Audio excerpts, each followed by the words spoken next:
Oi, pessoal, vamos continuar hoje o estudo da nossa lição da Escola Sabatina.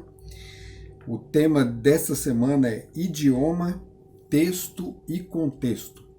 Lembrando que o tema geral da nossa lição é como interpretar as Escrituras.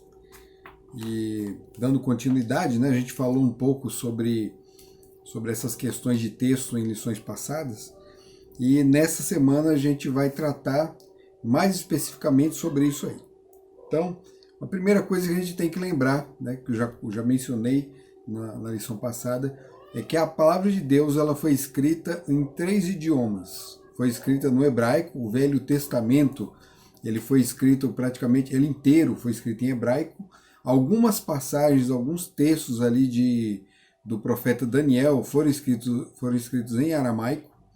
E o Novo Testamento ele foi totalmente escrito em grego. Existe uma discussão aí de que Mateus teria sido escrito em hebraico e depois passado para o grego, mas estudos recentes revelam que não é assim.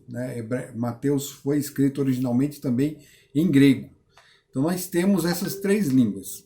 O Antigo Testamento ele foi depois traduzido para o grego, muito tempo depois que ele já tinha todos aqueles os volumes de livros, todo o cânon, quando o seu cânon já estava completo, um grupo de pensadores judeus na cidade de Alexandria se reuniram, 70 homens se reuniram e traduziram a palavra de Deus do hebraico para o grego.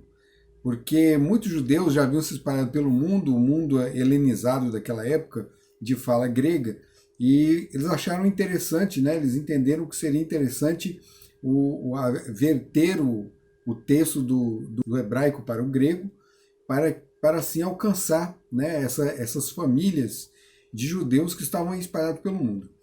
Essa versão ela ficou conhecida como a versão dos 70 ou a Septuaginta. Então, talvez você já tenha ouvido falar sobre a Septuaginta. A história da Septuaginta é essa. É a transliteração do texto hebraico para o texto grego. A Bíblia que as pessoas usavam, que muitos judeus estudavam nos dias de Jesus, vinha desse texto, o texto grego. Embora nas sinagogas, nas reuniões das sinagogas, reuniões de leitura da palavra de Deus, o texto fosse sempre lido em hebraico. Mas, e uma outra coisa interessante, embora o texto fosse lido em hebraico, mas a língua falada pelo povo judeu nos dias de Jesus não era tanto mais o hebraico, mais o aramaico, aquela língua que eles aprenderam lá na Babilônia no passado. Então o povo judeu eles tinham, aqueles mais eruditos, mais os letrados, eles tinham conhecimento do hebraico, do aramaico e do grego. Segundo o Ethnologue, que é o maior inventário de línguas do planeta, existem mais de 6.000 línguas catalogadas. 6.000 línguas no planeta todo. E falta ainda catalogar mais entre 400 e 300 línguas. Então tem muito trabalho ainda pela frente para ser feito. Dessas 6.000 línguas, mais de 6.000 línguas, a Bíblia inteira, foi traduzida até agora para 600 idiomas. Então, existe muito trabalho também pela frente aí na tradução da palavra de Deus. Muitas pessoas precisam ser alcançadas ainda. Não que o fato de não existir ainda na língua dessas comunidades não quer dizer que eles não tenham acesso à palavra de Deus. Geralmente, essas línguas aqui são dialetos. Então, são regiões onde existe uma língua principal ali, assim como no Brasil. Aqui no Brasil nós temos a língua portuguesa, mas existem muitas outras línguas, línguas de origem indígena, que nós não conhecemos, mas os índios conhecem a nossa língua, eles têm acesso. Então, embora a Bíblia talvez não tenha sido traduzida ainda para o idioma desses povos indígenas, eles têm acesso à palavra de Deus porque eles conhecem a língua portuguesa. Mas a intenção das sociedades bíblicas é expandir isso aí, que a palavra de Deus chegue ao máximo de línguas possível, seja traduzida. Mas é um trabalho difícil, não é um trabalho fácil, tem que ter gente especializada para isso, gente que não só saiba traduzir, mas que conheça também o texto da Bíblia, o texto original, o grego, o hebraico e o aramaico.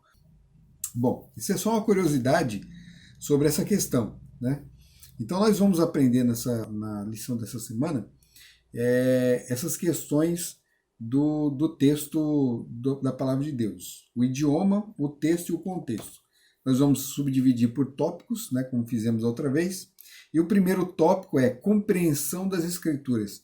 Para a gente começar a tratar esse assunto, eu quero ler um texto aqui, o texto de 2 Timóteo capítulo 3, no verso 16 ao 17. E ele diz assim: toda a Escritura é divinamente inspirada e proveitosa para ensinar, para redarguir, para corrigir, para instruir na justiça, para que o homem de Deus seja perfeito e perfeitamente instruído para toda boa obra. Né? Então, existe um propósito com a palavra de Deus. A palavra de Deus ela não foi deixada aqui na Terra por nada. Deus tem um propósito com ela. Na verdade, a palavra de Deus é a grande ferramenta que o Pai nos deixou para que o seu plano, o plano da salvação, fosse realizado com êxito. Nós precisamos da palavra de Deus. Sem a palavra de Deus, não é possível alcançar a salvação. Não é possível. É lógico que estamos tratando aqui de pessoas que têm o acesso da palavra de Deus, mas que a rejeitam. Para esses, essa oportunidade está sendo perdida. Quem já aceitou, mas também não se aplica ao estudo da palavra de Deus, está perdendo muito, porque a fé que é necessária para agradar a Deus, ela só existe, ela só advém do estudo da palavra de Deus. Sem o estudo da palavra de Deus não tem como adquirir essa fé que é tão necessária. Então nós vemos aqui no texto de Paulo os objetivos que se alcança com o estudo da palavra de Deus. Né? Ela nos foi dada para nos ensinar, para redarguir, para corrigir, para instruir em justiça, para que o homem de Deus seja perfeito, né? Perfeito segundo a visão divina, né? Não segundo a nossa visão humana, e perfeitamente instruído para toda boa obra. Toda boa obra que Deus deseja que o seu servo realize, ele precisa da instrução da palavra de Deus para poder realizá-la. Né? Boa vontade existe no mundo da parte de muita gente, mas a boa vontade não é o suficiente. Nós temos que saber o que é que Deus quer, o que é que Ele deseja e o que é bom segundo o conceito de Deus, não segundo o nosso conceito. Né? Nós temos uma visão do que é bom, mas Deus tem outra. E a que vale aqui é a de Deus. Né? Um outro texto que é interessante é um texto que se encontra no livro de Deuteronômio, capítulo 32, versículos 46 e 47. Diz assim: disse-lhes, aplicai o vosso coração a todas as palavras que hoje testifico entre vós, para que as recomendeis a vossos filhos, para que tenham cuidado de cumprir todas as palavras desta lei. Porque esta palavra não vos é vã, antes é a vossa vida, e por esta mesma palavra prolongareis os dias na terra, a qual, passando o Jordão, ides a possuir. Então, a palavra de Deus, já nos dias de Moisés, ela era dada com a promessa de longevidade. Né? Aqueles que ouviam a palavra de Deus, aqueles que deram ouvidos aos ensinos, às instruções de Deus ali, tudo que foi transmitido a Moisés no Monte Horebe, se o povo ouvisse, se o povo se dedicasse a isso, se o povo se empenhasse nisso, eles teriam vida longa na terra prometida. Essa mesma sentença aqui, ela pode ser vertida para nós, mas a vida eterna que nós vamos desfrutar não é exatamente a vida eterna na terra prometida, a Canaã antiga, mas a Canaã futura, a Canaã celestial. Então, aqueles que desejam viver eternamente ao lado do Pai, nas cortes celestiais, precisam esquadrinhar as Escrituras. Não quer dizer que se você lê a palavra de Deus, eu sou um leitor da palavra de Deus, estudando a palavra de Deus, então minha salvação está garantida. Não é isso. Acontece que as ferramentas que você precisa para alcançar a salvação, para se colocar nessa situação de graça, uma situação onde você pode usufruir a graça com plenitude, só é possível com o estudo da palavra de Deus, com a instrução que vem de Deus em sua palavra. Vamos para o tópico 2. Palavras e seus significados. Uma coisa que é importante quando você for estudar a palavra de Deus. Tente buscar o significado original das palavras. Então você às vezes lê um texto, tem uma dificuldade ali com determinada passagem, procure dicionários, procure na internet, você encontra coisas assim, né? Você pode colocar uma busca ali e encontrar o significado de algum termo bíblico, né? Procure assim por expressões bíblicas, e isso vai te ajudar a compreender com profundidade aquele texto, né? Eu separei aqui, por exemplo, a palavra shalom, né? Shalom, embora na língua portuguesa a gente não encontre essa palavra é familiar para muita gente usa, né? Os judeus se cumprimentam com shalom até os dias de hoje, mas essa palavra é uma palavra bíblica, ela se encontra na palavra de Deus. E nós a vertemos por paz.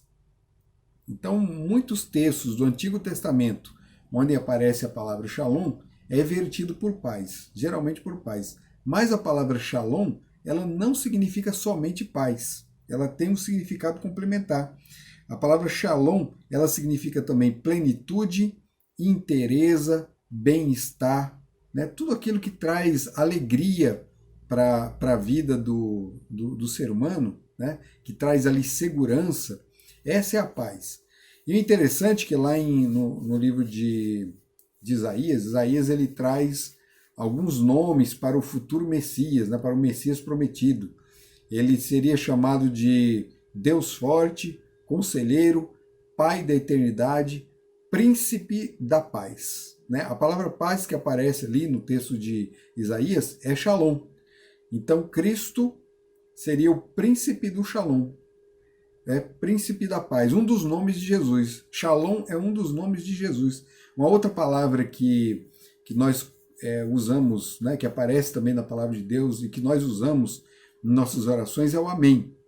Nós entendemos que o amém seria o assim seja, uma palavra de confirmação no final da oração. Mas a palavra amém, ela significa muito mais que isso. Né? A palavra amém, ela tem sua origem na palavra emuná. Emuná, lá no livro de Abacuque, capítulo 2, verso 4, aparece um texto que diz assim: o justo viverá pela fé. O apóstolo Paulo, ele fez uso desse texto no Novo Testamento para formular toda a doutrina da justificação pela fé. Né? E outra coisa que nos revela, a fé não é só uma novidade para Paulo, para os dias do Novo Testamento. Fé era algo que existia no Velho Testamento. O homem era justificado pela fé no Velho já. Então não existe essa divisão, né? Mais uma vez reforçando essa questão, não existe essa divisão. Então a palavra para fé ali em Abacuque é emuná. E da palavra emuná surgem outras palavras também, né? Nós temos a palavra amã, né? E temos a palavra amém, né? A palavra amém. A palavra emuná, ela significa firmeza, fidelidade, né? Estabilidade. Amã, que é a palavra que advém de emuná, significa também a mesma coisa, firme, né? Ser firme. E a palavra amém significa nisto eu me firmo. Então todas elas têm o significado de firmeza ali. A palavra amém seria uma outra palavra para fé também, numa outra transliteração, né, numa outra tradução, seria também a palavra para fé. Então quando a gente diz assim que o amém significa assim seja, então eu estou limitando o significado da palavra, ela abrange muito mais. A palavra emuná, por exemplo, é uma palavra que era usada para quando você se agarrava a alguma coisa, quando você abraçava com força, com firmeza. A palavra emuná é isso. Então a fé que aparece ali no livro de Abacuque é esse tipo de fé, é uma fé que abraça, né? Uma fé que agarra, uma fé que segura as mãos de Deus. Então Deus está segurando a sua mão e você também com firmeza segura dele. Isso é a salvação. Né? Isso tudo você tira dos significados da palavra em hebraico. Então é muito importante você estudar o significado das palavras para poder extrair mais do seu conteúdo, né?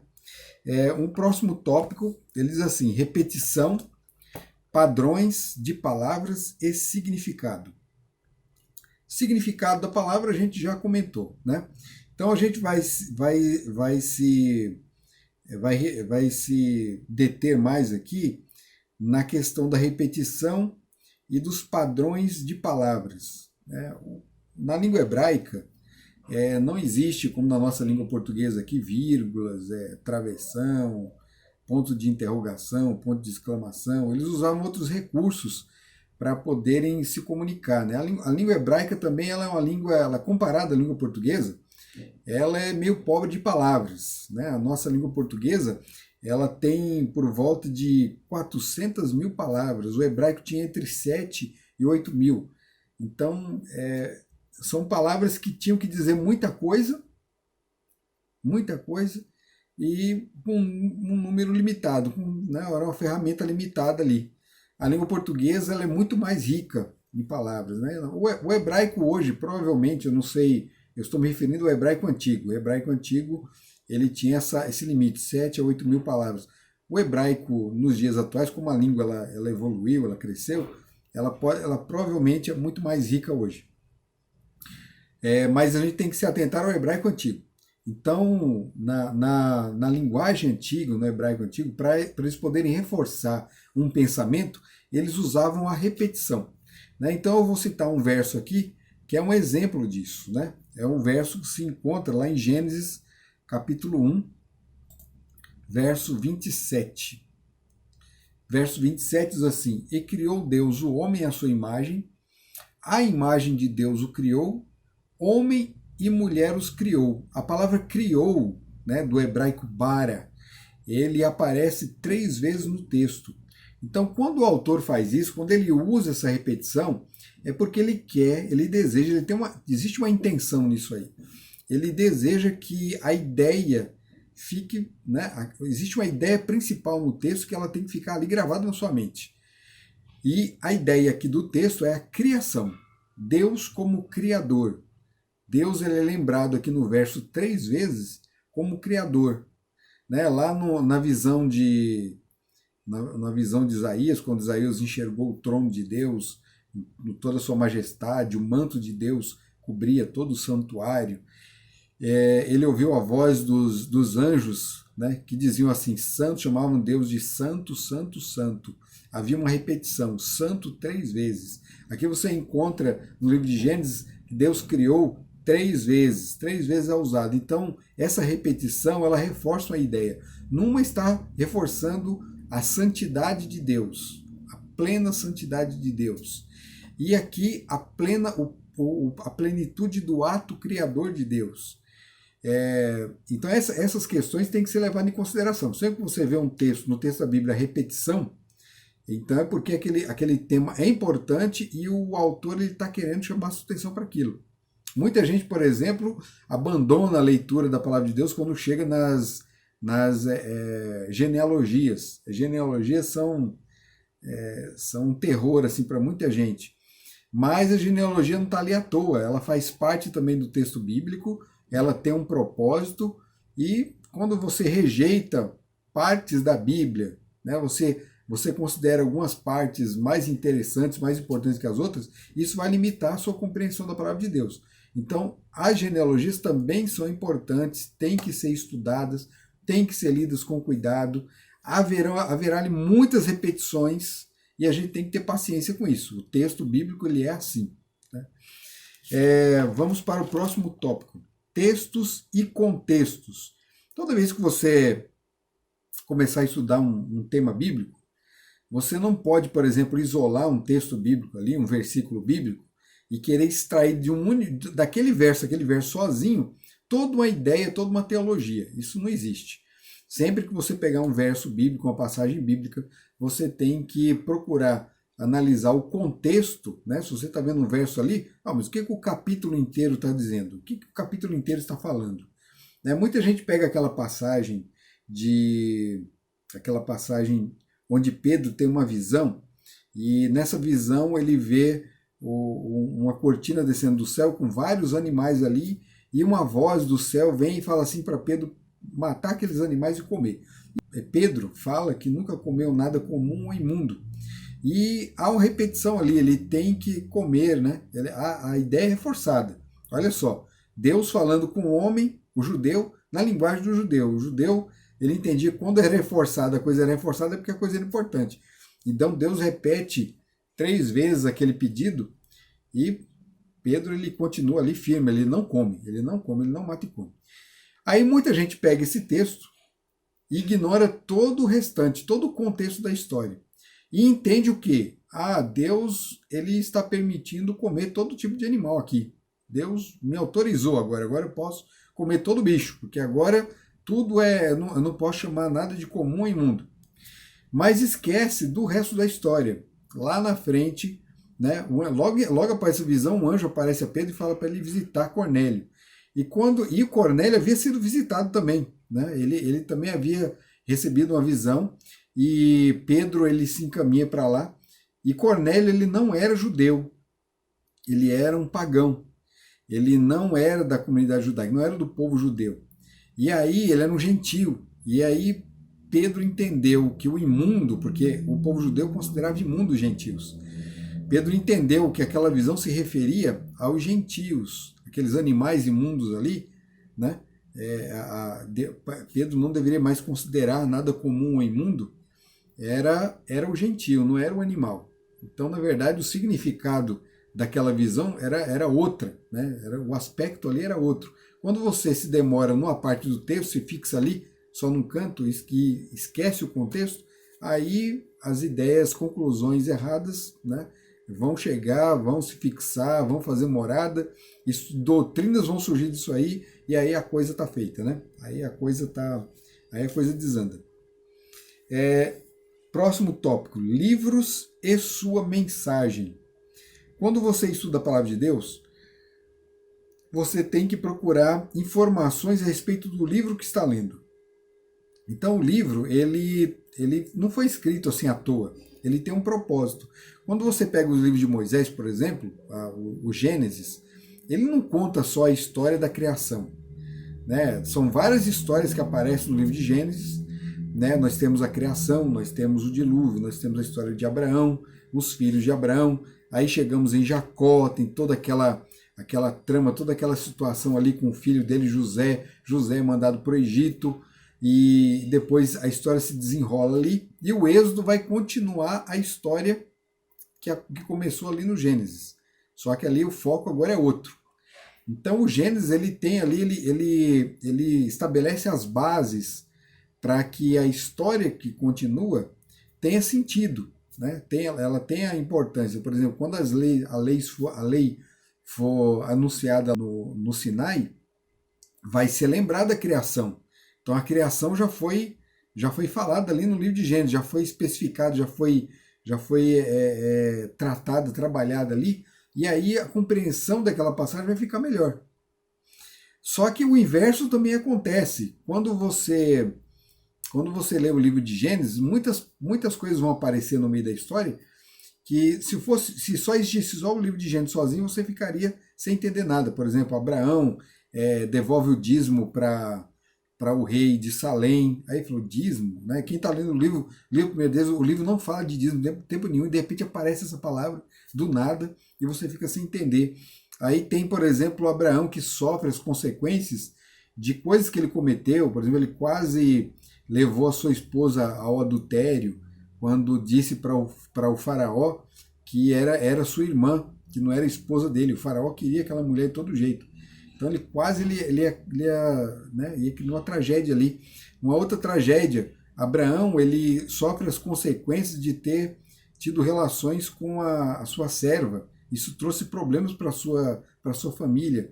Então, mas por que traz problemas? Qual é a dificuldade que tem? Você só vai entender isso quando você lê o Êxodo e as leis são declaradas ali. Aí você entende, então na verdade a lei foi declarada aqui, mas já era do conhecimento do povo judeu ali no Gênesis, eles já entendiam isso aí.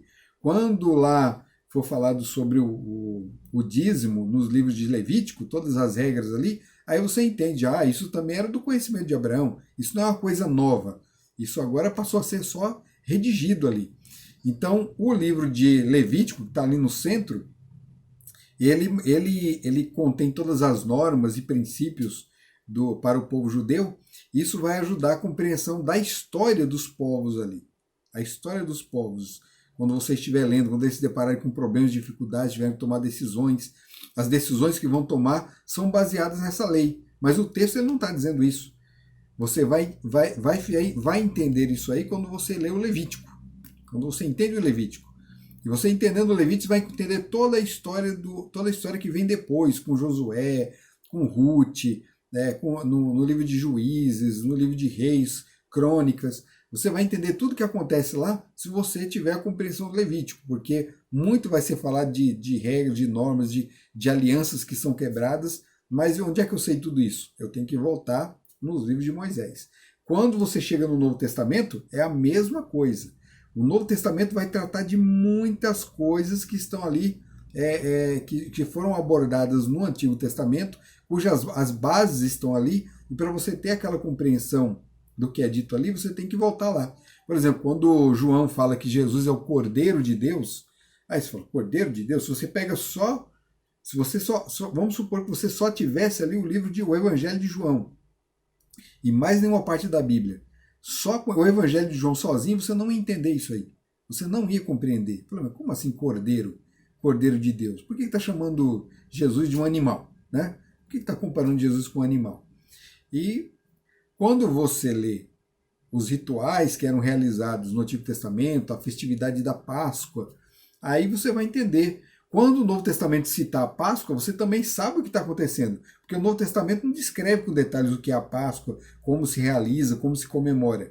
Mas quando você tem conhecimento dos textos que vieram antes, você compreende o contexto de toda a história, né, que se passa naquele momento. Então é importantíssimo saber o contexto das coisas. Né? O livro ele tem sua mensagem, cada livro tem um propósito. E você tem que tirar aquilo dali para você ter uma compreensão geral da palavra de Deus. Eu queria deixar um exemplo aqui para finalizar essa questão toda de palavras, né, de conteúdo das palavras, significado da palavra. Tem uma palavra em especial aqui que se encontra no início da Bíblia, né? É Reshit. Na verdade, ela tem ela não se escreve, ela se escreve Baresht, né? Tem um B ali no início, Baresht, mas a palavra é Reshit, que significa princípio.